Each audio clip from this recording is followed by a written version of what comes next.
So how does food and hydration affect our fatigue levels? Well, our body expects food at certain times of the day. Our digestive system is controlled by our body clock and similarly has a rhythm of rest and activity. So even if you're awake at night, your digestive system will slow down. So eating and drinking too soon before bed can affect the quality of your sleep and can cause heartburn, constipation, indigestion. So it's recommended that you eat no later than 3 hours before bed. Up to 75% of people who work nights experience some sort of appetite disturbance, bowel problems, abdominal pains and heartburn, compared to approximately 25% of day workers. So try and avoid meals that have a high fat content because they take longer to digest and they can make you feel drowsy. So some of these foods are things like pies, sausage rolls, hot chips, pizza and even chocolate. Have you ever experienced that 2 p.m. slump? Most of us have. This is when we feel like doing anything except the important task that's at hand. So what's actually happening is that our body is experiencing a slight drop in body temperature. And this signals that the body is expecting to get a bit of a nap or a siesta. Now this is due to our natural dip in the circadian rhythm at this time of the day.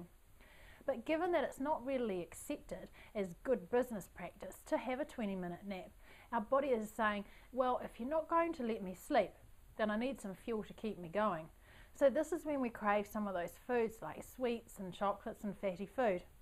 The unfortunate thing is that this quick boost of energy is only ever short-lived. It has worse long-term effects on our health like diabetes, heart disease and obesity. So that's why it's so important to have good healthy snacks at hand. Did you know that a green apple is more effective for alertness than coffee? Well, although apples don't contain caffeine, they do contain glucose. It's a type of sugar. This fuels the brain and gives you energy. Dehydration and fatigue are linked. Chronic dehydration leads to a feeling of general fatigue and lethargy. Another sign is intense craving for caffeine and intense hunger for solid food. But both may be a misconception of actual thirst. So water, why is it involved in fatigue?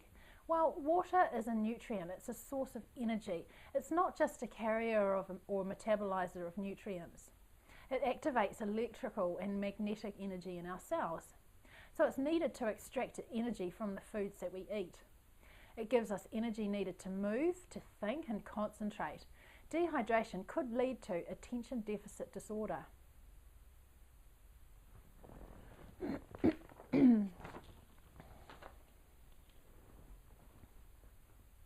So how can you tell if you are dehydrated? So if you don't get the fluids you need, you may start to feel dizzy, get a headache or develop muscle cramps. Even mild dehydration can affect physical and mental performance, while severe dehydration can be life-threatening. Dehydration can develop quickly under some conditions, such as extreme heat. So it's important to recognise the following signs of dehydration and act quickly to cool down and rehydrate. So some of the signs are increased thirst, a dry mouth, lightheaded, feeling fatigued, having an impaired mental focus, low urine output, a dull headache and increased heart rate. One of the best ways to actually tell if you are dehydrated is check the colour of your urine. The colour of urine is the simplest indication of your level of hydration. If it's clear or lightly coloured, then you're fine. If it's dark and yellow, you're dehydrated. Don't get confused if you've just had a vitamin that contains a lot of B vitamins. Now first thing in the morning, however, you will notice that it is a darker colour. That's perfectly fine. But throughout the day, as you're drinking fluids, that's when it's really important to check the colour just to check your hydration levels. So to avoid dehydration and perform at your best, pay attention to your thirst and make sure you consume plenty of fluids during the day.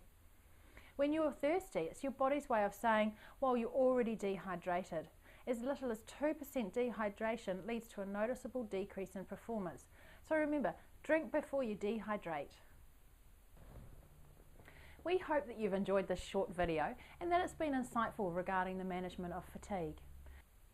If you know or suspect that fatigue is affecting the safety and productivity of people in your business, then you can contact me at fatigue@safetyhub.co.nz or through our contact page. While you're here, check out some of the other products and services that are available and can be tailored to help measure, manage and mitigate the fatigue in your business.